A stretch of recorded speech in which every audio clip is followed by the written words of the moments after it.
You guys actually couldn't hear me? How the fuck is that possible? Okay, I was mute. Elon Musk made a tweet about most of humanity going to hell. I was mute for the last like minute and a half. I'm kind of embarrassed. Oh my goodness. Okay. But yeah, I mean, he's not wrong about the majority of people going to hell. If he's fine with it, he knows most people are. People make too many decisions in their life. They sin too much to go to heaven. I think that's just the reality that people fail to accept. Even in the official religious books or whatever, the book of Genesis, it says only like 150,000 people go to heaven. You know what I mean? I don't know how those people are chosen over others, but take my word for it. It says it in the book of Genesis. Look it up. Anyways, prosecutors are trying to use Gunna's lyrics against him. Oh, the classic. If he says it in a song, he means it. And honestly, as hip hop fans, we see the opposite in that statement. Most things that rappers say in songs are bullshit. I mean, even the most absurd shit is bullshit, obviously. Um, Gunna, his name is Sergio Kitchens. That is fucking hilarious. Um, the Fox 5 music videos being used against him. You know, he's worn a YSL pendant, a slap pendant, um, in the past, so he's obviously, we know he's fucking associated. You damn boomers. How do you have to look at his chain to know he's associated? Look at Apple Music and look at the record labels he's literally dropped his albums under. It's fucking YSL, Young Stoner Life Records, if you guys did not know that. Okay? If you want I mean, obviously we're not going to snitch on the guy, but you've caught him now. I mean, Rico, man, it's tough for Young Thug out there and tough for Gunna if he has to deal with. Obviously, I don't think his charges are as severe. Watch Sean C's video on it. I think he covers it very, very well. I'm not going to go into it too much, just the headlines from it. Um, a music video. Is that fair? I mean, he's kind of living up to the rapper lifestyle, like he's trying to. I don't think just because comedians make racist jokes, it doesn't mean they're racist and doesn't mean they should be cited for hate crimes. Obviously, unless it's an extreme situation. I mean, that's a good comparison, I think. But if he was associated with something, I think Young Thug's gonna get the blunt end of this one. He is actually like in some deep shit. Like, let's be honest there. Colleges are offering full credit TikTok classes for influencers. What? Do don't bro. Okay, Duke is the first college to do this. Are we serious? Duke is one of the most prestigious colleges in the country, and they are doing it. Whatever. Building global audiences. I mean, that's a cool sounding concept of a class, but if we have TikTok integrated into that, what the hell are we doing? Um, Full credit class dedicated to helping students optimize their presence on social media apps. Don't include TikTok. Instagram, I'm fine with. Twitter, I'm fine with. YouTube, I'm fine with. TikTok is not an app you should globalize yourself with. Obviously, it's a popular platform, but just stop. I just don't like the lore that surrounds TikTok. I use it. I post videos to promote myself, but I don't know. Maybe I am a bit hypocritical. I haven't done that recently, though. I kind of see it's kind of a waste of my time. Students have collectively gained, wow, okay, 45,000 followers, 145,000 followers, and generated over 80 million video views in the class. 80 million video views is really damn good, but 145,000 followers, that's not much. You really have to get to like a million followers to even start getting sponsorships and reaching global outlets and on TikTok. That's just how inflated the app is. Some students have even received, oh, okay, never mind, $7,000 a month. Okay. Compared to the jobs they're getting, that's probably not shit, to be honest. 7,000 a month. That's actually good. Wait a second. Wait, no, what the If they kept on with it, it'd be 84,000 a year. That's probably about what like a lower end of the medical field makes. So I guess so, yeah. Okay. The class is going to be impossible to get into. Probably. Probably, yes.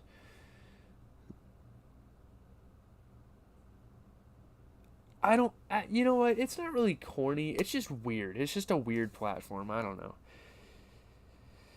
Gunna says his ultimate goal is to have his own fashion brand. Is he gonna be able to do that now? I don't know.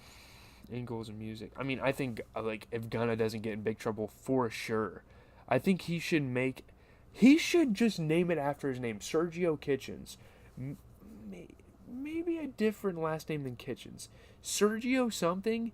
That sounds like a designer brand from Italy. Gunna, I'm with it. Go along with it. I'm not hating on you or anything, but I'm saying you got to get past what you're in first.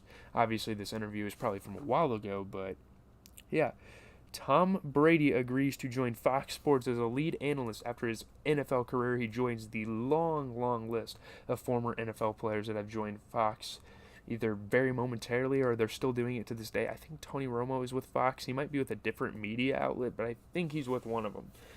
Well, as a generality, like NFL players like to join NBA players as well. You know, Shaq, Charles Barkley, Kenny the Jet, D Wade, Candace Parker, all those on TNT. Kendrick Perkins, Richard Jefferson on ESPN. There's just so many former athletes that like commenting on their sport. And most of those guys are really entertaining while they're doing it, so I'm all for it. Especially Tom Brady. I don't know how much personality he's going to have, but we'll have to see. The network made the news official on Tuesday. Wow. Immediately following his playoff career. So literally the season after he's going to be in Fox calling the shots. I love it. It's awesome. Diddy partners with Motown Records for first R&B album from his new label, Love Records. Launches his new label, Love Records. Kind of fucking corny. Partnered with Motown. Motown's big time, man. For his next album. This will be Diddy's official return to music. Diddy is returning to music. That's the biggest thing that's come out of his headline. Is Diddy's coming back to music after all those years of being an icon and being present in so many rappers' lives and helping them out. He's back with his own shit. I love it. Music has always been my first love. Love Records is the next chapter. I just don't like the name of the record label. Do you have like a moniker? Dude, you could have called it one of your many, like, Puff Daddy Records. Like, that would have been sick. I don't even know. I'm not very good at naming stuff. But I'm sure as creative he was throughout his music career, he could have came up with something besides Love Records. He likes R&B music. Okay. I mean, 90s definitely was a lot of hip-hop and rock, but R&B made its mark for sure that time. It's really when R&B started out, if I'm going to be honest with you. Rick Ross doing side quest. I mean, whatever, okay. Rick Ross used to do stuff like that as a kid, I'm sure. I mean, every rapper worked hard to get here. It's not like, oh my god, this rapper's doing something? Holy shit. I mean, I don't know. It's kind of offensive to the rapper because you're calling them lazy and fat in Rick's case. No offense, though. Elon Musk says he would reverse Trump's Twitter ban. Of course he would. 2 billionaires. With the money comes the power, and with the power comes the ownership of Twitter, which, when he completes the deal, I think he is unbanning Donald Trump. People may hate him for it, people may not. I don't think people really give a damn about Trump's posts. I don't think people really give a damn about the Trump posts on Twitter. Most of it's a bunch of bullshit, and most of it no one cares about. Some people find it funny, but whatever. Trump, Twitter, cool. There's only certain tweets I really pay attention to in general anyways, but I think he's probably getting the company. I don't know. That'd be pretty big for Elon Musk. That'd give him a lot of position to do big things. Automotive conference, first public acknowledgement of what had been widely expected. Plans to buy the social media giant for $44 billion. And the funny thing is that's probably that might only be like 5% of his total earnings. That's crazy. Wow.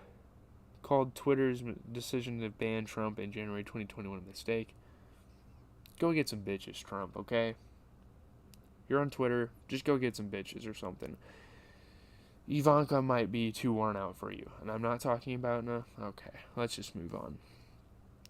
5Yo Foreign previews upcoming video for Hello with Chloe and Casey. Again, I don't really care. I'm not going to watch it. I don't care, 5Yo. Your run is done. We're in Kendrick season. Don't drop shit around this time, alright? Stay in the down lows. But, whatever. I guess you do you, man. Dropping tomorrow. Oh, I don't care. Travis Scott returns for his first live performance in Miami in anticipation. Sorry, I'm jumbling my words on this episode. In anticipation for his Billboard Awards. He had to warm himself up and perform in Miami. Performed the whole That Heat song with Southside. That's the song he performed. I know it's new. I don't know, man. There's cool parts about that song, but I don't know if that's a song I'd be proud of, in all honesty. Reporter mistakenly asked why Jack Harlow isn't named in the Young Thug RICO indictment. That's just ignorance. That's just not knowing a damn thing about hip-hop. When has Jack Harlow ever been mentioned in the same sentences as Gunna and Thugger? I don't even know if the two have ever linked up publicly. How the hell do you take out Thugger and Jack Harlow are even close to being affiliated, let alone Jack Harlow being a part of YSL? It's not even close to being that. Jack Harlow has had the same record label since he's been coming up with his boys in Kentucky. Like, come on. I mean, obviously he has a couple big signings with record labels. That's normal. But he stayed true to his own brand. So fucking weird. I don't understand why that came up. Young Thug had his first appearance in court. The man does not look good. He's probably screwed. Let's be honest with you guys. I'm kind of selfish in saying this, but why couldn't he have just waited? Why couldn't they have just waited till after his album came out to do this? That does sound selfish. Wow. Okay, I'm a piece of shit. Prayers for Thug. I hope he gets out. He's a trap legend. He's a rap icon. Regardless of what he did, I don't know. He did do some fucked up shit. If you really look at the court files and stuff like that people have been posting. Not court files, just like what, Young Thug has like threatened to kill people. He has actually set people up to get killed. He has had, technically he should be associated with 2 attempted murder charges against one person, YFN Lucci. That has to be like serial attempted murder. That's got to be like, man, what the hell? He's not beating this case. He has a song called Beat the Case. I don't think that applies here. It is unreleased, and that's probably a good thing. Alright? Let's move on. Name a rapper that still hasn't hit their prime. Jack Harlow. Right off dome. I see Lil Baby in the picture, but maybe Lil Baby just needs that album, if you know what I mean. He just needs that album that really just he takes off. Obviously, he's already mainstream, but I need this, I need an artistic album. I need something incredible from Lil Baby. Might not happen anytime soon. He definitely embraces the gangsta rap, the street rap culture, and I am not a fan of that. Cordae is yet to hit his prime. Cordae, JID is yet to hit his prime. Who else? Possibly like Ski Mask. Lil Yachty, maybe? Nah, I don't know. Lil Yachty's probably out of his prime. Nardo Wick brings out Lil Baby and 21 Savage in Atlanta. I'm not going to play the clips, 1, because it's absolute ear rape, and 2, I might actually get fucking copyrighted. We got some ops here on YouTube trying to snitch, like people be snitching for that RICO charge. The crowd in Atlanta went crazy. Obviously, Lil Baby and 21 Savage are both from Atlanta, so that's pretty damn understandable. But wow, if I was there, I would be hyped too. And I'm not from Atlanta, and I'm not even like the biggest fan of Lil Baby or 21 Savage, although I really like 21 Savage. Nardo is up next, man. I think Nardo is definitely yet to hit his prime. Like, he has got... Who is Nardo Wick was definitely a solid album, and it's quite overlooked nowadays, but he has more music to come, I'm telling you guys, and it's going to be good. There's nothing wrong with paying a woman's bills. We gotta stop this bullshit. I don't know who told you it was wrong to do that. I mean, isn't it the gender norms for you to pay for everything of a woman? If you're not with a woman and you're just treating her like a side thought and you're paying her bills, that's weird, okay? That's just a waste of your money. I don't know why you'd want to do that in the first place. But if it's your woman and you're paying her bills and, like, you have a long-distance relationship going, I don't see a problem with that. Whatever. This is one of the bigger conversations the internet has been having. What features do y'all want on Kendrick Lamar's album? And personally, I think we're definitely getting a Kanye feature. I don't see why not. They both dropped a music video on the same day with the same type of style. Obviously, the deepfake was better for Kendrick's video. It was a lot more well put together, but they both had the same concept of morphing faces and editing the face rather than the actual video. It was a lot of still images. It was a lot of still settings and stuff like that.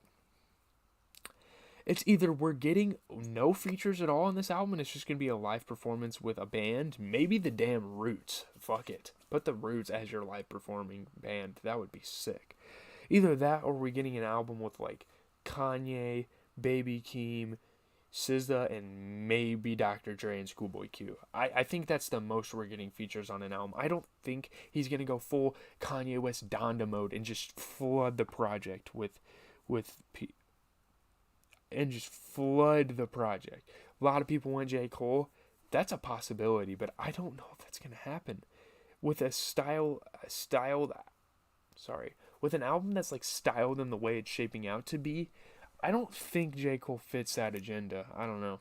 Post Malone is dropping Cooped Up featuring Roddy Ricch this Thursday, pretty much Friday at midnight. We will be listening to this because 12 Karat Toothache is coming early June, and we're going to get a sneak peek as to what that project is going to pertain of. I will be listening to it. I will give you guys that in the weekly track roundup. That's one of the side tracks that is anticipated to come out this week. Bobby Shmurda's been all over the internet. He's been dancing to Jackal's First Class. Let's give it up on the hype of that song because he has so many better cuts on this record. That's going to do it, though. I think I give you guys a lot of content. A decent amount happened today. I didn't realize how much stuff happened today, but I'm out. I'm going to go play some 2K for a little bit. I'm out. Peace, y'all. Peace.